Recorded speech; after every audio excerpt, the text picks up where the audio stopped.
What's up, everybody? Hope you are doing well. Today we're going to be taking a look at LEGO Friends set number 42618, the Heartlake City Cafe. It is a 2024 release. I remember some of the LEGO Friends media having teased the set before its release, and it's pretty cool that it came out.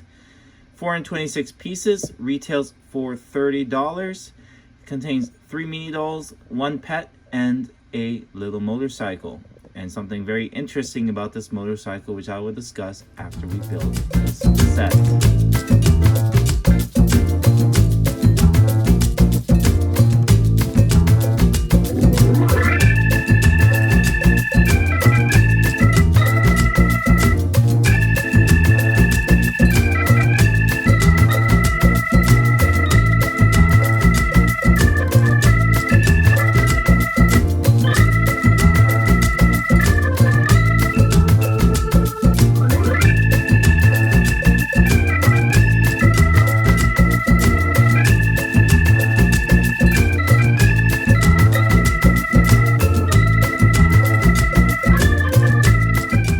So here a look at our 3 mini dolls in this set. From right to left, we have Paisley, Ollie, and Beatrice. Beatrice attends to this cafe.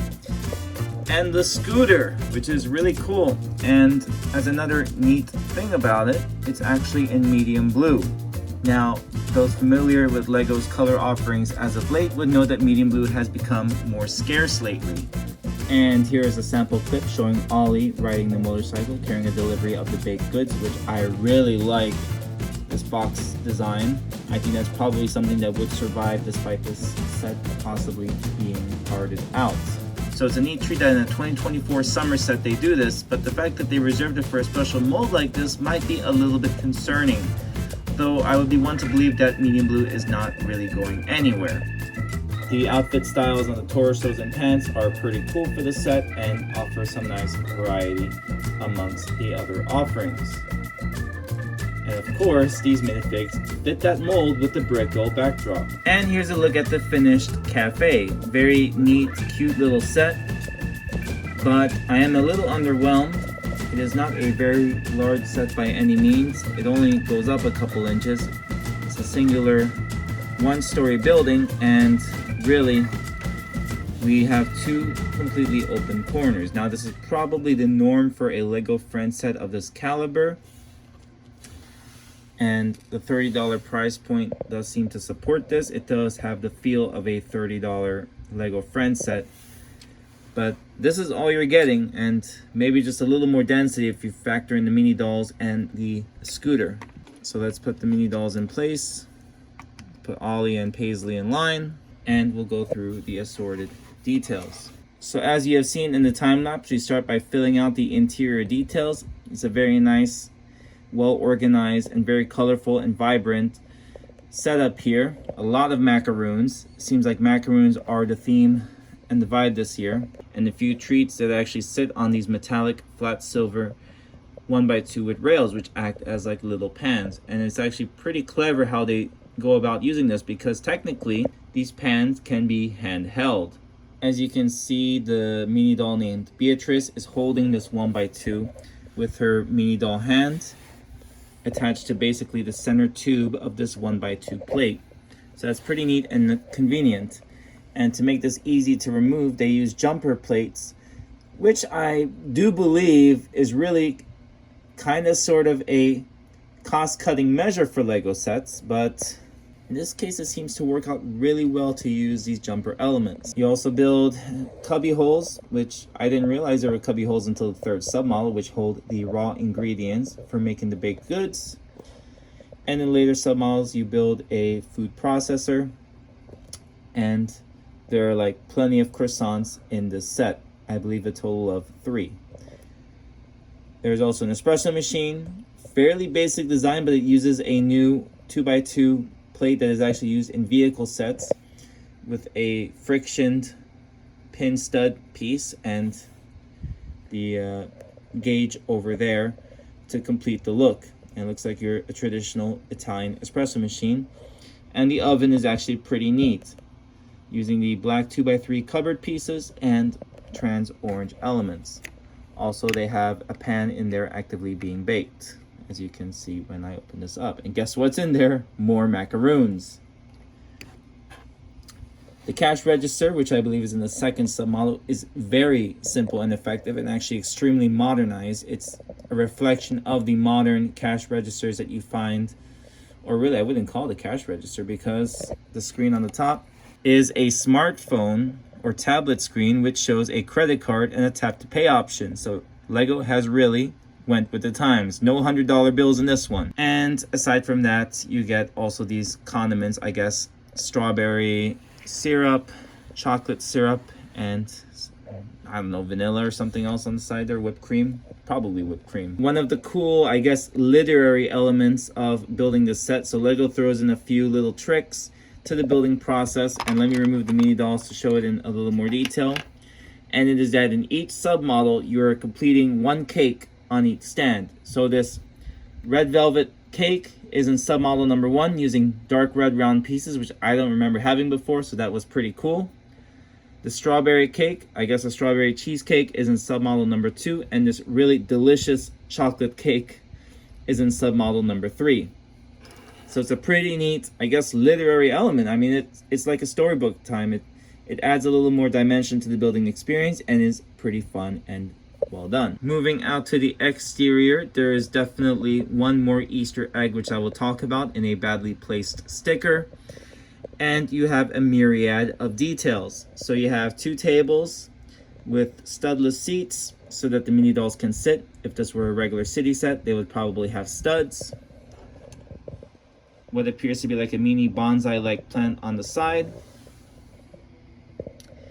And cherry blossom tree on the other side, and motorcycle parking so that the medium blue motorcycle can fit right in. So it's gonna go something like this.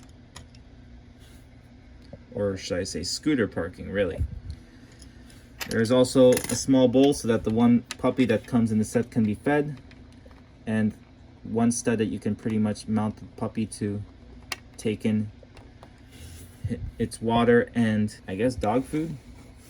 That's just a paw print, so I don't know. But it's pretty simple and effective. You can see a shed cherry blossom leaf. They use nice light lavender and bright light blue or royal blue elements to make the seats. Now the Easter egg that Lego throws at us is that the croissant logo says since 1932, and that is another nod to Lego's very storied history. So 1932 was when the original toys, presumably the duck, the wooden duck, world famous wooden duck, came out. And it's neat that they give this cafe the classic nod there. Now, I do not like the lettering on the cafe sticker. This is just a personal opinion. It kind of looks a little tacky, but I guess they went for something very classic.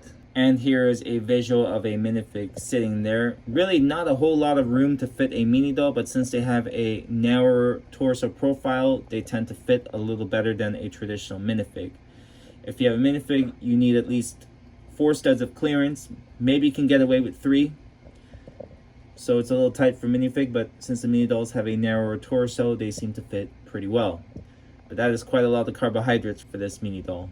Well, if you want my truly honest opinion, I only got this set to broaden my parts palette and try something with the light yellowish green. I don't think that this cafe as a cafe will have much staying power as it is. However, I do plan to really customize, use the accessories that come with the set for something else, and perhaps use the facade for a whole different project. And definitely those updates will be posted to this channel. Do I recommend this for A-fulls? Sure, you get a lot of nice details and a lot of interesting pieces. Lots of parts that I never had in the colors that they came in, so that was really cool. And I've never really built a set before with this much light yellowish green. But there are a few surprises with respect to that color that I'll be revealing going forward. Mini dolls are nice, the pets are nice. City pieces, pretty nice. It actually comes with a pretty decent selection of tiles in gray, dark gray, etc. This part's really cool. This is probably what really sold me on the set, is this interior. And as is usual for the friend sets, lots of stickers, but at least some parts are printed, which is good, and that's a huge relief. Not to mention this clock here. For younger builders, definitely recommend it. Lots and lots of play value. You really can simulate or play the whole process of baking the good and selling it. It has a start to finish, since we have the raw ingredients, the baking, the espresso machine, and the selling.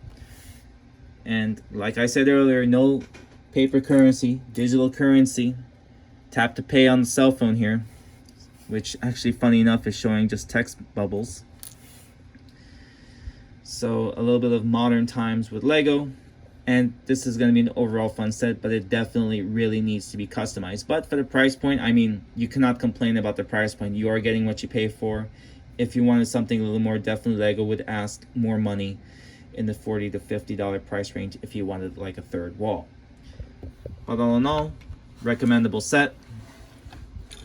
And I will go into town, get my hands dirty, and build something new with these pieces very soon. And in order for you to be the first to know, make sure you're subscribed to this channel. And while you're at it, feel free to share your thoughts. Did you like the set yourself? Would you buy it? Would you leave it as is? Or would you customize it? From HQ, where the cafe is making some fresh macaroons, as sweets season is truly coming, as I post this in the middle of October. Thanks for watching, and thanks for following me along this review. This is Dr. Toga,